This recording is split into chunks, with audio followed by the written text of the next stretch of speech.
Hey, que pasa Calexico? Welcome back to the podcast. Like always, before we begin, I want to thank a couple of people. First of all, I want to thank my friends here at Calexico Brewing Company for allowing me to record today's episode here. I want to thank my sponsors. I want to thank my friend Camilo, Jake, Eddie Lopez from Roots Creative, Ms. Norma Galindo. I want to thank Sergio's Tacos and Hotdogs with 8 years of experience serving the Imperial Yuma and Mexicali Valley with Mexicali-style hot dogs and taquizas. Contact Sergio at 760-562-0057. I want to thank Eric Reyes from Los Amigos de la Comunidad, who are empowering communities together. Finally, I want to thank David Gastelum. No, not finally. I want to thank David Gastelum. If you're thinking of buying or selling a home in the Imperial or San Diego counties, make sure you contact David. He's not only a realtor, but an investor with over 20 years of experience, and he'll teach you along the way one of the most important investments of your life. And finally, I want to thank my friends at Valley Sports Network, bringing Imperial Valley sports to our community. They highlight our local athletes. Make sure to visit them at valleysportsnet.com. They do daily updates on games now, with softball season and baseball season. But I'm going to say because I'm part of VSN, but our main thing is football, Friday Night Lights. We stream games every Friday, so I can't wait to get back to streaming those games. It's really fun. You get to see and highlight all those local athletes. So thank you, VSN, for the sponsorship. So today we have two guests who are currently running for re-election for the IAD. My guest today is Mr. Alex Cardenas and Ms. Norma Galindo. Thank you guys for being here. Absolutely. Good afternoon to everyone out there. Thank you. We're tag teaming today. Oh my gosh. So, Ms. Norma, do you want to give a quick little intro about yourself? Yes. First of all, thank you very much for having me again. I've had the opportunity to speak to your podcast several times, or at least a couple of times. Mm-hmm.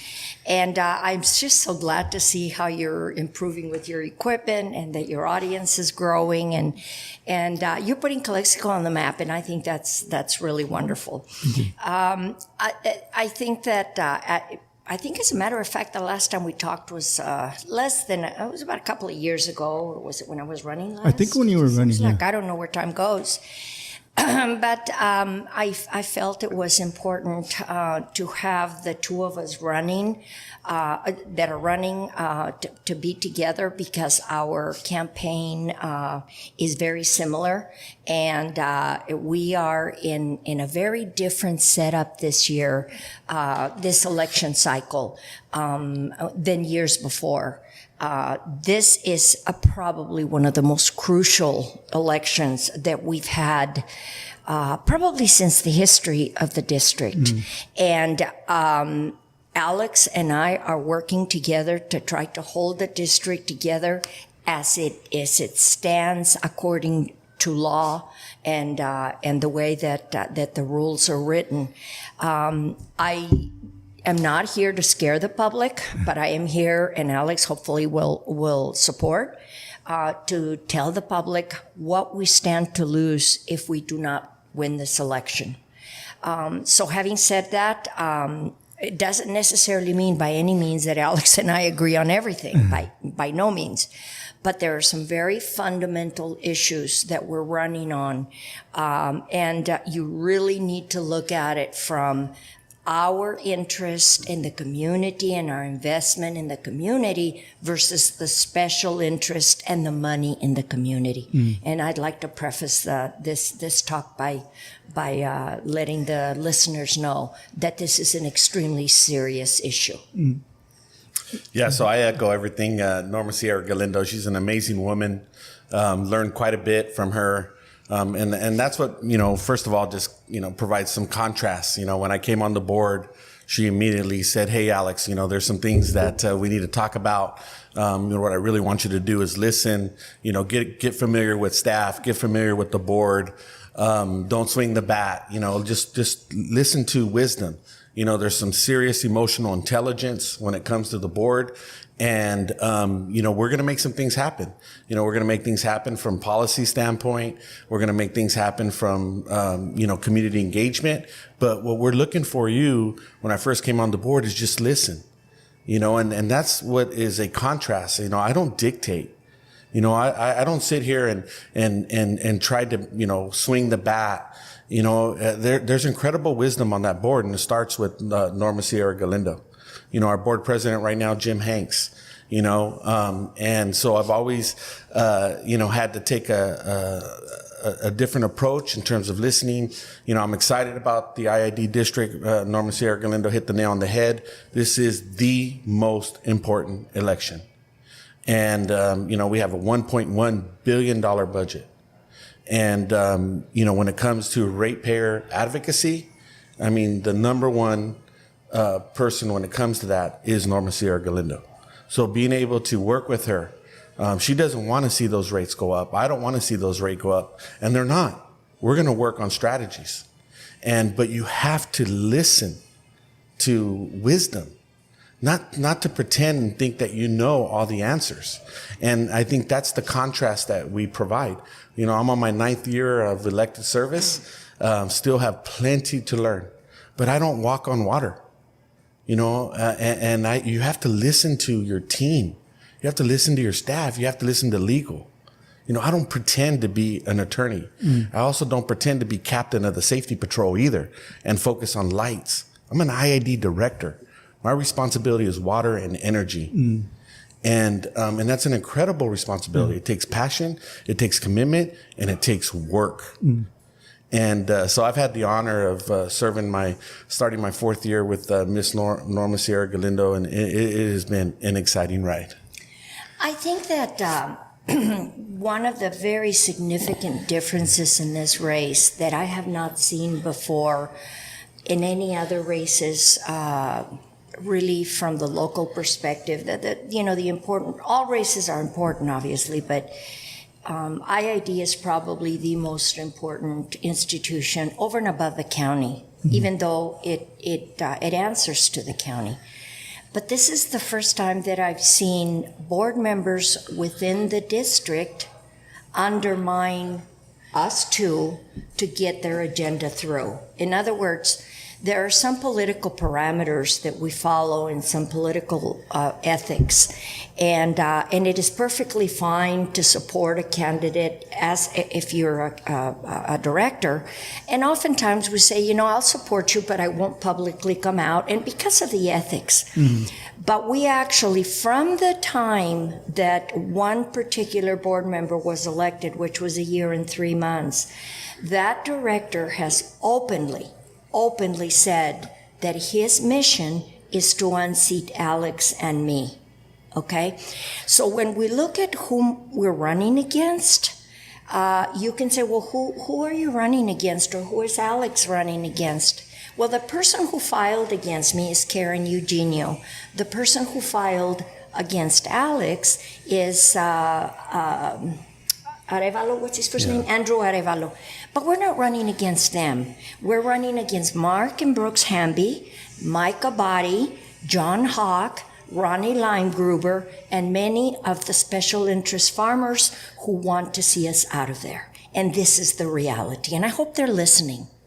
That's, I try not to get into throwing out names, but well, and you're not throwing them out. I am. Yeah, or letting my guess. But this is like somebody famously said here in Calexico. This is not your first rodeo. I don't know if you remember who said it. Yeah. Okay, we'll refrain from names from now on. But we've already said it, so oops. Do you feel that there's ever going to be a time and place where there's a balance where obviously the farmers they bring jobs to our community. They're a big bloodline through for the Imperial Valley being absolutely here. Do you think there's ever going to be a time where there's a balance where they'll be okay not having this chokehold on the water, on the IID, and letting the community pay decent rate pays, or make there a balance between the community down here and the farmers? Is ever going to be a?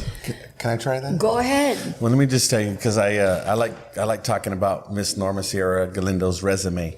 That time is already adjudicated. Okay, so we went to the Supreme Court, and we held the line. And the Supreme Court chose not to hear this case in terms of private interest over water. And during President Galindo's tenure, she was able to hold this board together and say, look, that water right belongs in the hands of the people. And we held that line. So it's already adjudicated. The only way that can be unwound is through elections. So when it comes to water, it is an equitable distribution of water for all users: agriculture, environment, industry, and urban. Okay? This woman right here was the leader in terms of holding the line. There was so much pressure to walk that back, but we held the line. And the Supreme Court, the U.S. Supreme Court, chose not to hear that case because that water belongs to the people, not private interest. And we should be able to build an economy around water. And that's what's going to happen. This is why experience and emotional intelligence is so important when it comes to the IID.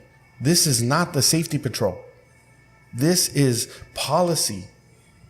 And when it comes to our community, it starts with water and good governance and responsibility. And so if people were to take a look back and say, what did Norma Sierra Galindo do for the IID? She held the line. She was the one with the gavel and ensured that we did what was right for all water users. As far as the discrepancy or the disagreements between, the special interest, I'm going to be the first one to say that I am very supportive of my farming community. Okay? And I want to clear, like I always do, is that I am not a farmer, nor do I claim to be. I don't go out and wear pearls and have tea at the Stockman's with the farmers' wives. I don't do that. But I know a lot about farming. And I know a lot about farming from the ground up. And I know that the farmers that I deal with, the farmers for whom I have a tremendous amount of respect, and for whom I would stick my hands in the fire for, they are people who are people of the land, who all they want to do is farm, grow crops, make money, and keep farm workers employed. That is the nuts and bolts of the farming industry. But as is always the case, you have a small group of people whose greed supersedes them, who see that right now Vegas is willing to pay $2,300 per acre foot of water, and who want to be able to control or have the control of the water simply by the fact that they are, quote unquote, have been farming here since the 1950s. You talk about entitlement? That's exactly what it is. My father has been farming here since he was in 1951. Therefore, I should be the one to dictate how much water I get, when I get it, and what I want to use it for. Well, you know what? No, that's not the way it is. When they wrote the rules and the laws regarding IID, they put water users as a generic term. And yes, we all acknowledge that farming is the lifeblood of the valley. And that is why I support those other 98% of the farmers they're not at the meetings, or they're not out suing the IID. They're not out there putting us down or trying to get rid of us. You know why? They're too busy out there farming. But these other guys, they have their own special interests. And I think what really breaks my heart is that they're very smart. They're not any smarter than I am, but they're very smart. They go out there and they recruit these cute little articulate Chicanos, okay? And then they get them to speak for them. Well, you know what? I am really sorry that a lot of these little Chicanos, they've never known what a strike is. They've never known what social justice is. All they know is privilege themselves, okay? And if I remember the last person you had speaking here, all they spew is rhetoric. It's, I pray a lot. Well, so do I. But God doesn't know He'll answer my prayers. Okay? So the Christian thing isn't going to work really well here. Okay? At least not with me. And I am probably one of the best Christians in the world because I don't go to church and spew rhetoric about helping the others and they come back and criticize my fellow men for asking for food stamps, which is what a lot of the privileged people do. That's just an example. If the shoe fits, wear it. But we've taught these young people very distorted notions of what it is to be public servant. Okay? And the key thing, and nobody's going to promote more young people than I am. I'm a school teacher, you know. But there is this one little detail which is known as experience and maturity. And if you haven't had enough experience and maturity, then you don't know what defeat is. Okay? You don't know what chingazos are when they knock you on the lona and you have to get up and say, gee, what happened? You don't know that. See? And so to me, I think we're doing these young people a disservice by letting them think that because they're young and they're articulate and they can parrot somebody else's rhetoric, that they're going to be able to make decisions. And to me, it's not only disheartening, but it's frightening. It's really frightening. And if I may piggyback, we have a $2 billion ag industry, huge. And we've been in discussions with farmers, and they want to help. They want to help when it comes to the Colorado River. There is no other group of folks that can conserve water in scale than our farmers. And the folks that we're talking, they want to help. They don't want to help our community. They want to help the 7 states that depend on the Colorado River. They said, we want to help. We want our ideas to be on the forefront. Some of these farmers are amazing when it comes to community benefit. And that's the other thing they're talking about. Some of these farmers that we're talking with, they want to reinvest into the community. They are now talking about community benefit. They're talking about schools. They're talking about STEM programs. They're talking about helping with other community benefit. And it's been amazing to have these conversations and say, we want to help. And these are our farmers. These are folks that want to help when it comes to the Colorado River and reinvest some of that responsibility back into the community. And so it's exciting to see that. And it's exciting to see some of those farmers that we're talking to that are saying, hey, what can we do to help? We want to be at the table. We want to bring ideas. So it's very exciting. Again, it's a very small group. And we keep talking about water, but a lot of our community, sees IID and they only think their electric bill. Yeah. But and it's important that we talk about water, and I think it's important that our community knows that the water comes before the electricity. Yes. Because that's what I guess creates the electricity that Electricity is a result of the water. that if you compare other counties, our rates. Are down here, and Right. So how do we get the community how do we educate the community about the Colorado River? How there's this agreement that was it's almost 100 years old that's coming up due that we need to kind of negotiate again.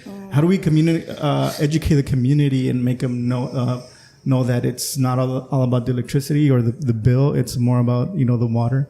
How do we reach out to them? And first of all, I think that our job is to address those issues as elected officials. That's why we are chosen to do that. Because in reality, the community, and I'm going to use you as an example, you're busy doing things like your job, getting your children to school, paying your rent. So you've got a lot of other issues that are taking your time for you to be so civically involved, for lack of a better term. Yeah. Okay? Doesn't preclude you from knowing, but that's why you elect someone trusting that that person is then going to do the proper representation, you see? And the problem comes then when the representation then becomes a representation of special interest. And then right now, we have to look at us as a whole. For example, at the end of the day, we have 2 daddies, okay? We have Sacramento and we have Washington, D.C. All right? So whether we are real activists and say, which is what a lot of these young people are saying, and as a matter of fact, this young man that spoke said, we want to be independent of Sacramento. Well, guess what? You're not. Mm-hmm. That governor has a lot more privy over what you're doing than you do. So you have to deal with that. And it's a dance. It's how do we work with Sacramento and gain and groom that respect that we need so that Sacramento will then speak for us, not against us. Mm-hmm. And it already has. And I take all the credit for having turned Governor Newsom when he was a candidate. I spoke with him personally and said, what do you know about the Salton Sea? And he looked at me with those beautiful blue eyes and said, I know nothing about the Salton Sea. Okay, so I sat there and gave him a bucket load of information and guilt. Within 2 weeks, he was down at the Salton Sea. Of all the governors we've had so far, he's been the one that's pumped more money and more interest and goodwill into the Salton Sea. So my point is you can catch more flies with sugar than you can with vinegar. Okay, that's one. But the big daddy of them all, the Bureau of Reclamation and Bureau of Land Management and all the big entities, they're in Washington, D.C. We have very little representation in Washington, D.C. And if we do not look at grooming that representation, it would be very easy for them to say, well, you know what? We're going to cut down your allocation of water from X number of acre feet to X number of acre feet. And this is one of the things that's frustrating some of my farmer friends that are truly concerned about the allocation of water. See? Yeah. So put it this way. You've got about a 2 or 3% of farmers that are thinking about themselves, and you've got 97% of them that are thinking of their business, their farming, and the rest of the valley. And those are the ones that I and Alex are trying to support. But as far as educating, it could be an effort in futility in many ways. What is going to happen is when you get that power bill, okay, and it's going to be $5 more, $10 more, and then you're going to say, oh, what happened? What's important is to let the public know why that bill may be higher, or in the case of us, we're going to actually lower the rates. Yeah.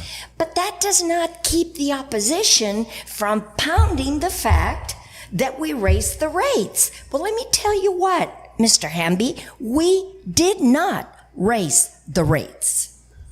And I'm letting that one go because it's sorry about that. It's been on the newspaper. You know, You know, everybody's throwing punches on the newspapers. I won't let that one slip.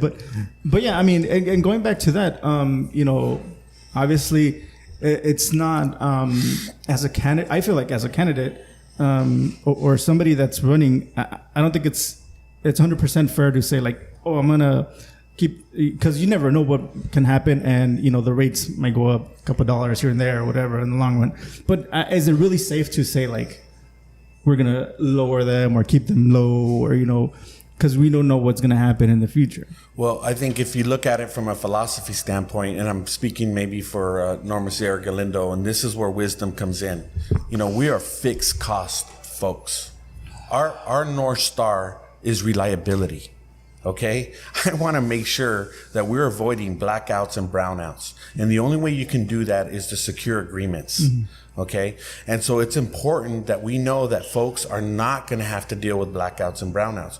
Why would I subject our ratepayers to market conditions and indexing and uncertainty? Mm-hmm. And this is what I pick up from the wisdom of the board. You know, why, you know, and I shared this in our IAD board meeting. You know, when it comes to market condition, bulls and bears make money and pigs get slaughtered. There's no way I'm going to subject our ratepayers to market conditions. Well, then the argument is, well, there was better deals out there. What deals? I never saw a term sheet. Our ECAC, which is our Energy Advisory Committee, they never saw a term sheet, but yet there's all these whisper campaigns and narratives that say, oh, there were better deals, where? I mean, our president said, he said there was no better deal. Look, we have baseload power that we have to make sure that we have to take advantage of. And I refuse to subject our ratepayers to market conditions. And again, that's the wisdom. You know, that's the conversations that I can have with one board member, and he's educating, he's teaching, he's mentoring, and saying, hey, we gotta look at certainty. We are a POU, a publicly owned utility, and our existence is to recover cost. All right? Not to speculate. And the conditions and the geopolitics that are out there, and then to spin it and say it's a rate increase, you cannot have a baseload rate increase without a rate hearing. So think about that. You have directors out there saying you're having a rate increase, Well, how the heck can you have a rate increase without a rate hearing? Okay. Which we haven't had. We haven't had it. So they can go ahead and spin and do whatever they want with the numbers, but we have some pretty good news coming up in terms of the rate and what we're doing in terms of fixed cost. My responsibility, my fiduciary responsibility, is to ensure that those lights stay on. And we're doing a heck of a job. And that comes from listening to our senior and seasoned board members, not pretending to know it all. And that's what I appreciate about the board. And look, I'm not the general manager, and I'm not legal counsel. But you have board members that are providing legal opinions and acting as general manager, when that responsibility as a board of director, we are to provide governance around that. I know where my lane is. You know, and the fact of the matter is, most of these, some of these board of directors, their parents are the ones that are advising their children on how to manage policy at the IID. Or their attorney friends. Oh yeah, and so that's not what I'm about. It's independent, objective thinking, and dealing with those issues.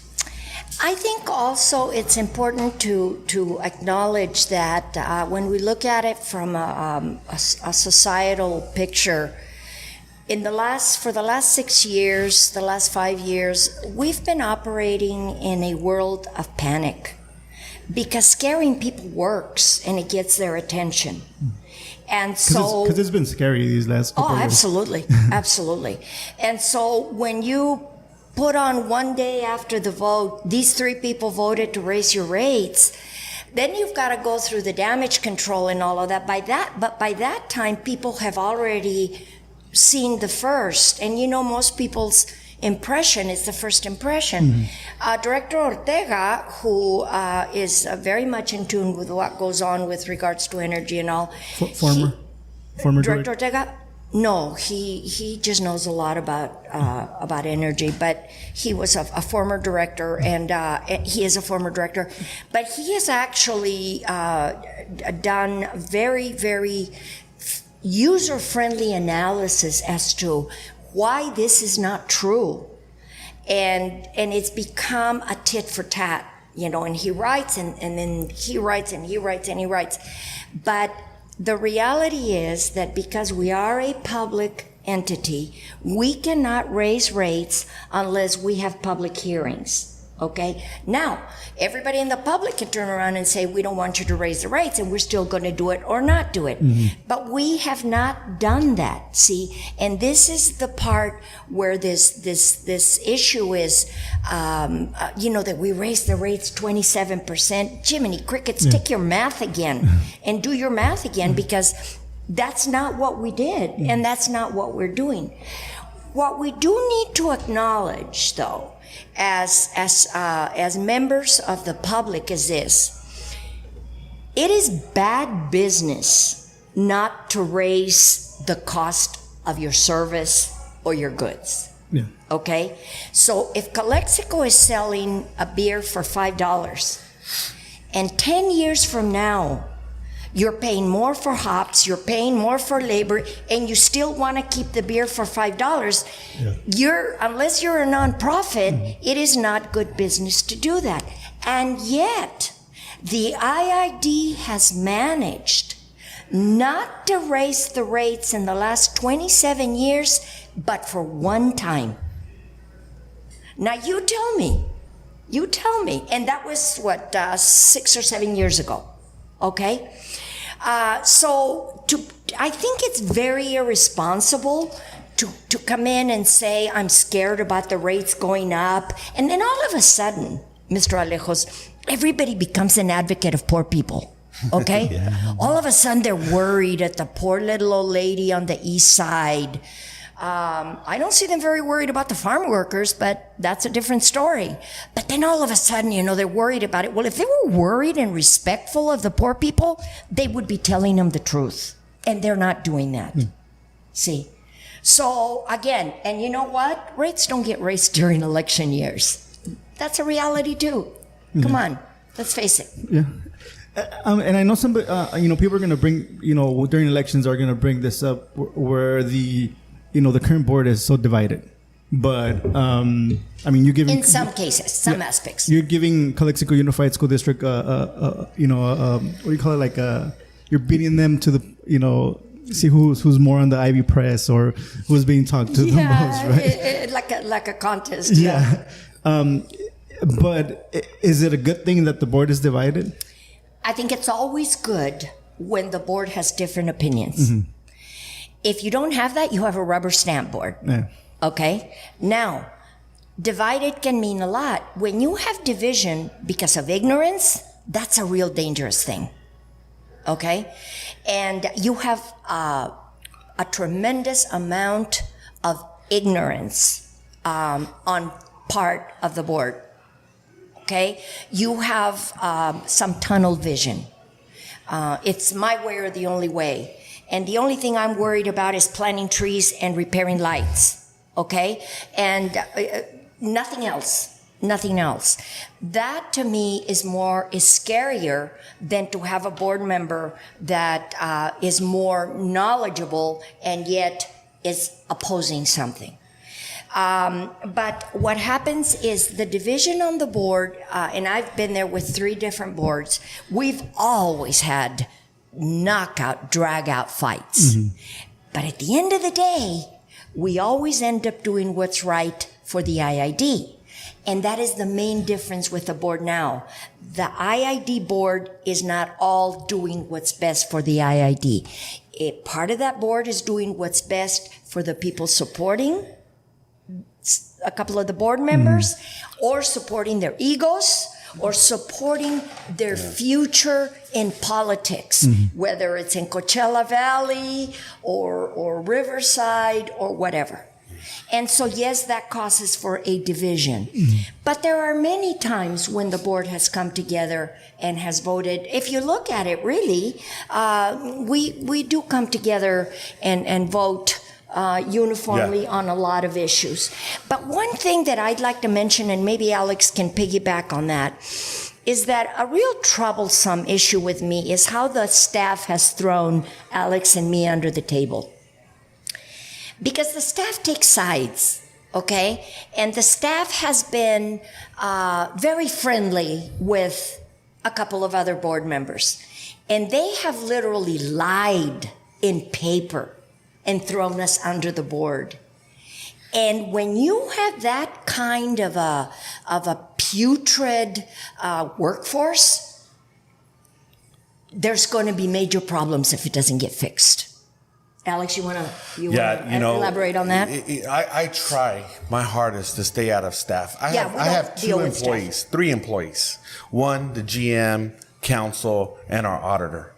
Okay, I go through our GM. I have the courtesy and the decorum to say, Mr. Martinez, can I reach out to so-and-so? Okay, why would I go in there and try to undermine? And again, that's a respect that I picked up from seasoned directors. Why, they would talk to me and say, why are you talking to staff? You should be going through the GM, and that's a maturity that comes with it. And so, and we have great staff. But sometimes, the information is not shared with the entire board. Look, we are a board of 5, and we owe the public transparency, and we owe them accountability. And those discussions need to be held in public. And when you're going around and undermining and circumventing transparency and accountability, that's what causes division. previously the division and some of the difference of opinion and philosophical, shifts, it was always genuine. Right now, if I can just keep parents of directors out of the policy making. And attorney friends. Yeah, and attorney friends, it would be much more sincere and genuine. You have parents of directors that are trying to monetize their children's decisions. And that is just nefarious. And so when you think Am I right or wrong? You're very right. But why am I right? Well, because the parent of one of our directors is running the show, is the tail wagging the dog. But the thing also, Mr. Alejos, is this. The staff is between a rock and a hard spot. Because when a board member wants to talk to you, what are you going to say? No? See? So the staff, but there are two types of staff at IID. One is the one that's only interested in doing its work, okay? And then the other one is that's just enduring. They know this board's going to change and this and that. But when board members actually begin to micromanage the IID by taking time from the staff, and I'm not talking an hour for lunch.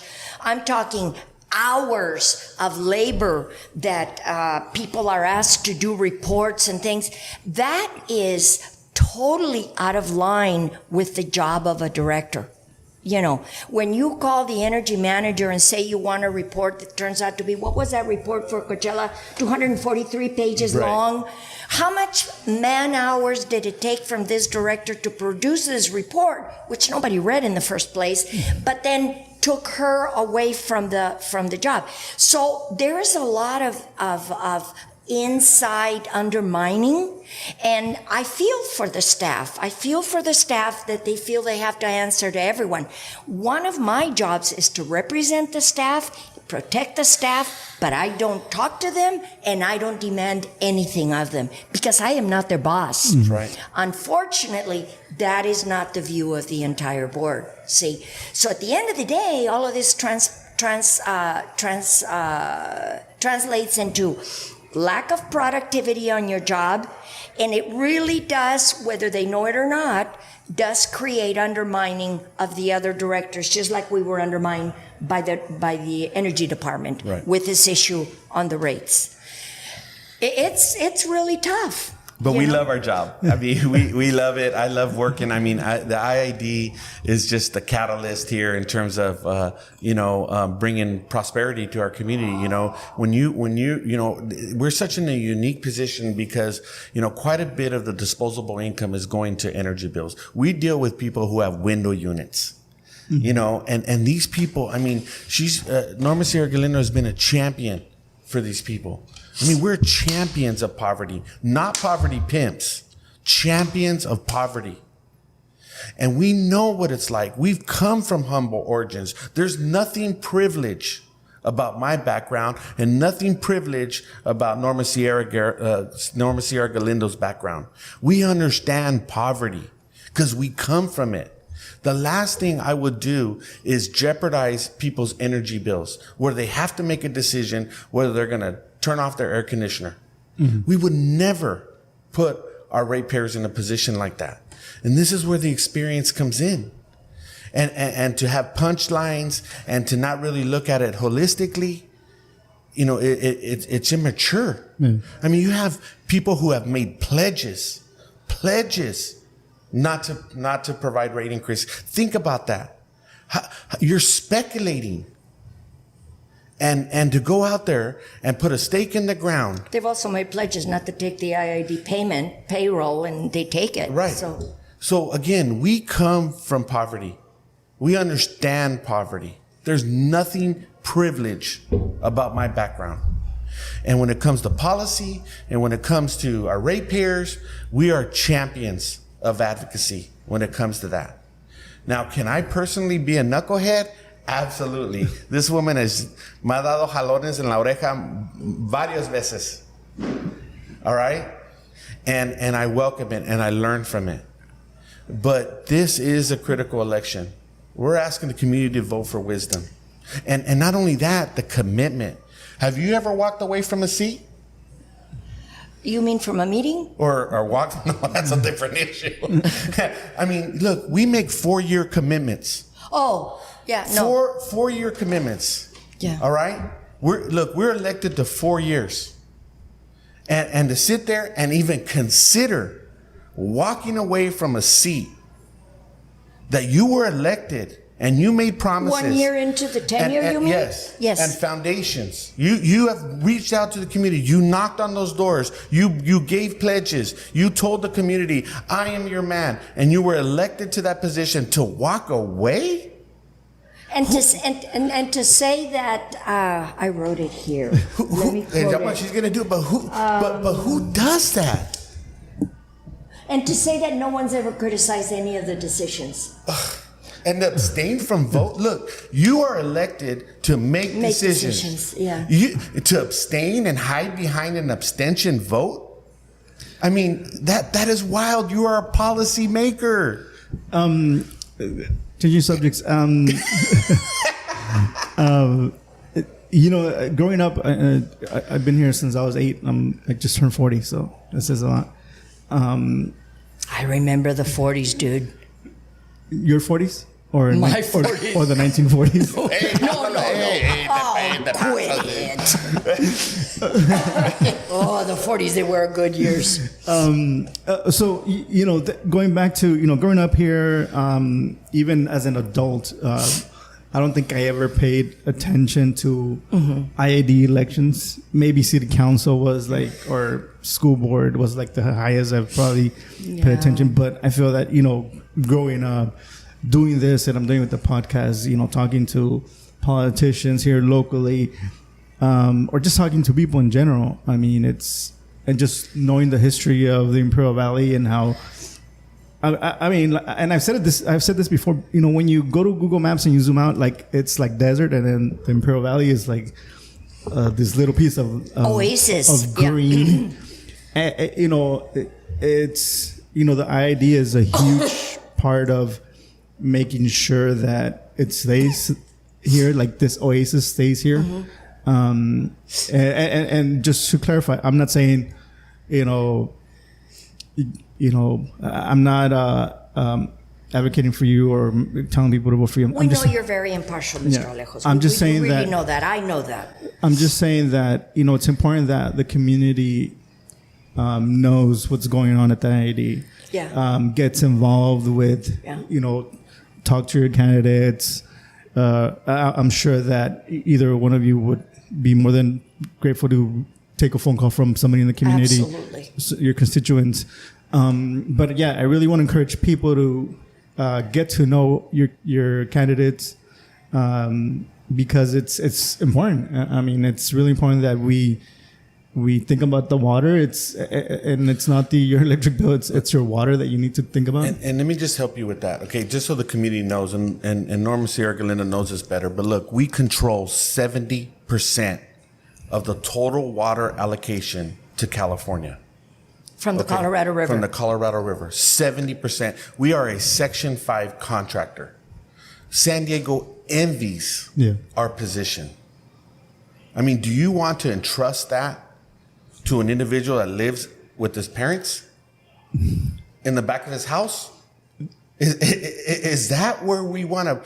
When you talk about fiduciary responsibility and you talk about policy and you're controlling 70% of California's total allotment for water, that responsibility is incredible. It takes work. I need to find someone who's not going to walk away from that responsibility after 2 years. And that's serious business. And I have poured, 3.5 years into this journey and have learned so much from some of the most seasoned board members on our governing body.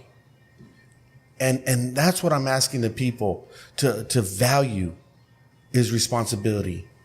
Not someone who's going to get a call from a board director's parent and intimidate you and tell you all these things. I mean, that's a day in Alex Cardenas's life. when you have a board member's parent walking into your office. Yeah, calling and threatening you and intimidating you. Who does that? Mr. Alejos, I'd like to address 3 issues, if I may. I know we may be running out of time, but I'll just buy you another beer. And just to clarify, the last couple candidates, I've been trying to give them like 30 to 45 minutes because it's one candidate. I'll give you guys a little bit more because there are 2 of us. Yeah. And besides, look at his size. Yeah. So just two amigos. I want to just make a couple of clarifications. I've made these clarifications before in your podcasts, and I will continue to make them. Number 1, the IID has nothing to do with the cities, the municipalities, as we call them, with their water rates. Yeah. Okay. So when a ratepayer, your neighbor comes and she said, "Ay, el bill del agua," we have nothing to do with that. That is an issue with the city. Yeah. So there was a candidate you had a few days back that said that Nyland, that it is incomprehensible or reprehensible that a Nyland pays $2,000 per acre foot of water. I'd like to make a correction on that. The Nyland farmers do not pay $2,000 per acre foot of water.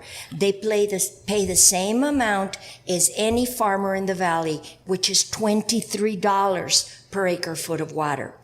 However, the town of Nyland and the city of Calapat many years back opted to get their potable water from another water district, which is run out of Los Angeles. And that water district runs for profit. Therefore, if you know anyone in Calapat, they'll tell you that the water rates, oftentimes their water bill in the summer is higher than their mortgage rate. Wow. That has nothing to do with IID. Now, what I have tried to do on 2 occasions is I brought up to the board to purchase that account, to buy this water district out, and to also buy the water district in Sealy, and the board did not go for it. Okay? So in essence, we have nothing to do with that. And it's really important. But to openly come out and say, yes, I feel for the people in Nyland for their water bills, but it is not ID's fault, and it is not IID's prerogative to change that. Number 1. Okay. With power, you may live in an area where you're concerned that your power light is out. That is not the IID's responsibility. It is the city's responsibility. Okay? Now, the city will contract with IID. IID will come in, change the light, build the city. But one of the things that I'd like to see happen... When you mean the light, you mean the lights? Lights in the streets. Oh, okay. You know, let's say, for example, you're concerned about the light at the corner because your kids ride the bike, and that's not the IID's responsibility. It is also not the IID's responsibility to plant rose bushes all over Calexico. It just doesn't work that way. That's not our job. Yeah. But one of the things that I'd like to do is we have one director that is totally immersed in fixing the lights, okay? And that is his focus. And I applaud him for that. But that is not the job of an IID director. So what I would like to see is we actually have a water patrol. And the water patrol checks the water, the ditches, make sure nobody's stealing water. I'd like to have a light patrol and just have an IID vehicle in every town, patrol, report on the lights, replace them and that. And imagine if that director would be freed up to actually do IID work, how much more work we could do. See, so what happens is many times as members of the community, we have no clue what the job of an ID director is.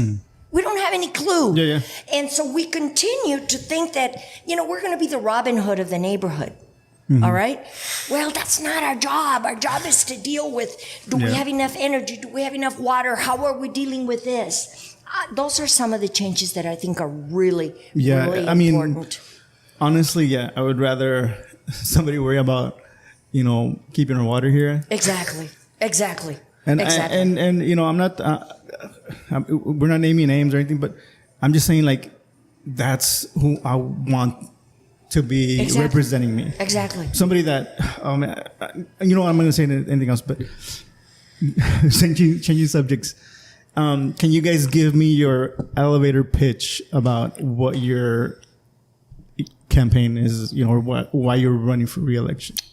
So again, my highest priority is stabilizing that energy rate, and we did it. We did it by providing a we did that already in terms of providing stability in terms of fixed costs.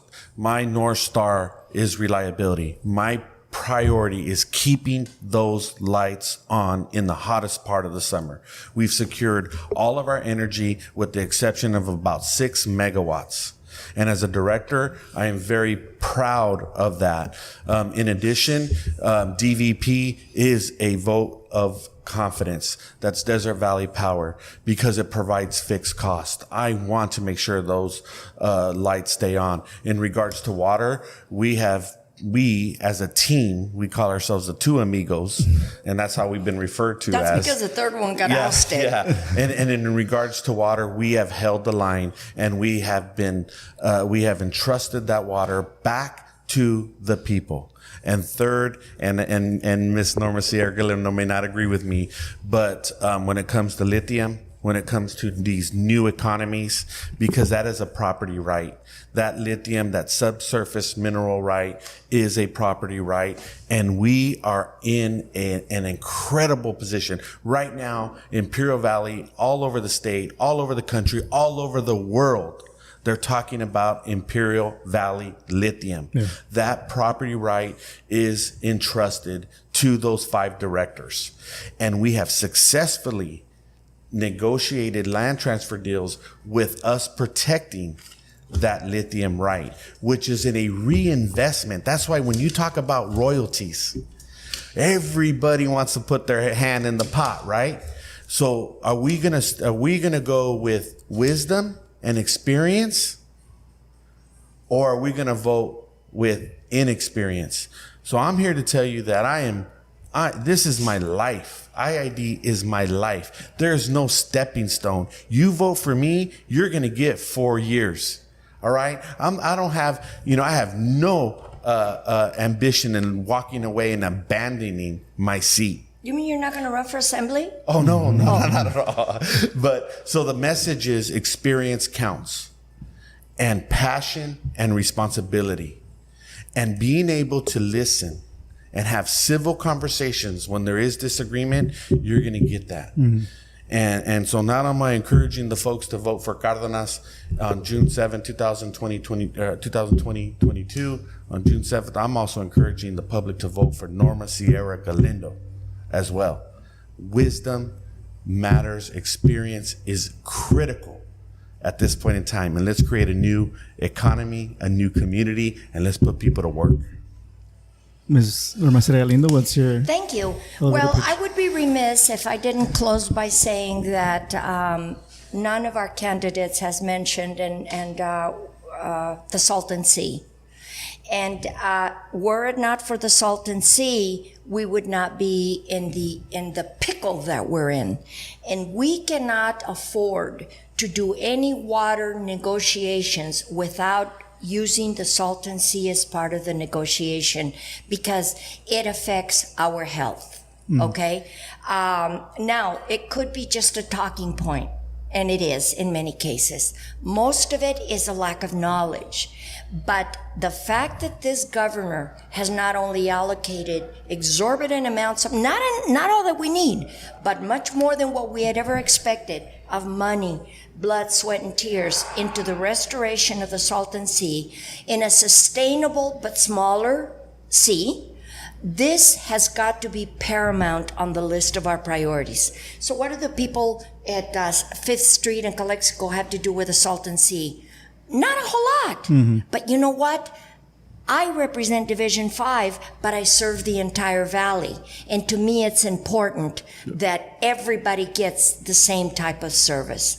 So it's really important that we know how much we have actually moved forward with regards to the Salton Sea. Here in the valley, in Calexico, we talk about the New River, and that's moving along too, okay?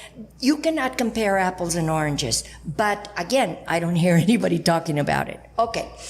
Now, the second most important thing, or more important thing, is protecting our allocation of water.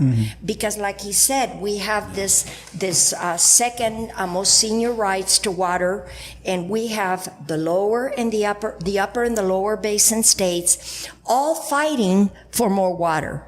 And our neighbor to the east, Arizona, but you know the irony? They want the water for development. They don't want it to grow crops and feed people. So we have to stand really strong, and we have to develop our relationship in DC in order to have this protection. Fortunately, much to the dismay of our opponents, our administration is on our side this time. So we will continue to work with that. You've already mentioned lithium. My concern with the mining of lithium is that if we continue to have internal bickering, the people that are coming in here to mine this are going to say they're a bunch of hicks, they're going to do some deals, and we're going to be left out of the game. I am not going to let that happen because I am teaching kids that are going into chemical engineering, electrical engineering, environmental engineering, and these are the kids that are going to end up getting jobs here. So that's really, really important. I have two more issues. One more issue is that for the would-be voters, the constituents, is that knowledge is very important, but there are two types of knowledge. There is book knowledge, and then there's experiential knowledge, okay? We can read all the books in the world and spew all the dates and data, but we don't know diddly squat from what it takes to shovel the furrows and make sure that water doesn't run out in an irrigation field. My experience, I don't even know if the woman who's running against me has ever even used a shovel, okay?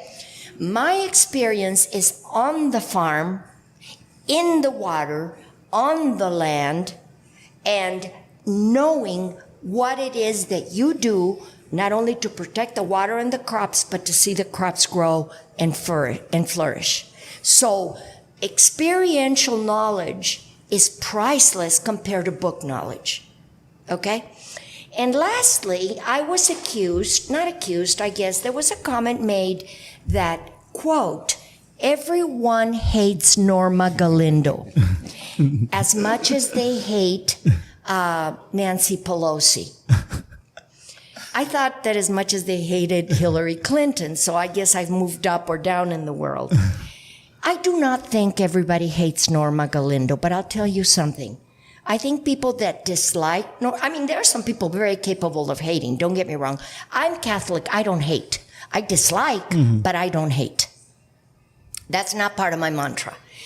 I think there are a lot of people that dislike me because I have more testicles than most men put together. I have more knowledge, and I don't bite my tongue to bring out the truth. And lastly, some of these guys respect me, okay? Because I am willing, and if I say something wrong or do something wrong, I'm the first one to eat crow, okay? But to say that everyone hates Norma Galindo is a very hurtful thing. Now, when you have 83% of the electorate registered Democrats, how do you think they feel about that? Okay? They may not like Nancy Pelosi, but I don't think they hate her. Yeah. So I would just like to say, perhaps you don't like me because of the decisions I've made. But when you are in a position of decision making, you make decisions that piss people off. And the people that you benefit, they don't even have a clue that you did that. So it's important to know that. But it's a very strong statement to say everyone hates Norma Galindo. And so, I'll take you to lunch. I know you like me. And she pays. And I pay. I do want to say that one of the reasons we were talking about our DNA at school the other day, about our dreams, needs, and abilities, one of the reasons that, aside from being a very, very dedicated public servant, is that I give away 65% of my take-home salary for my ID. If elected, I'm going to move it to 95%. And you know why? I'm not going to take it with me. And so you ask people pay their bills. My kids are getting their prom tickets. They're getting their grad night. Kids that don't have any food. I mean, I give my money and I give it unconditionally, which is a lot more than the rhetoric that most people spew. Yeah. And so I want to leave you with that thought. All right. Well, you okay? Yeah. All right. I knew coming into this conversation it was going to be, I worked with Ms. Galindo and so do I. And I knew what the conversation was going to lead to, and it makes me nervous because, like I said, I try not to let people like throw punches, but I mean. Mr. Alejos, I've seen you grow in this position. Oh, yeah. Okay? I've seen myself. Yeah. And grow, and not only grow, but mature. Yeah. The last thing you want to do, and I know he's your friend, is the last thing you want to do is be a Gil Ribbler. Okay? But you have... I don't know much about your life and your education and all. I just know you fix my computers. But I do know that you have a demeanor that is very even keel. And your disposition is very even keel. So I could not think of anybody more adequate for this job than you. But you know what? Inevitably, you're going to have controversy. Yeah. You are. And, you did a good job. You should have told me before we started about not naming names. So, but you know what? I mean, the only reason why I feel that I didn't have to censor anything was because, I mean, it's in the papers. People that read the paper know that, everybody's throwing punches right now. Yeah. But there's a difference between throwing punches and chingazos and saying lies.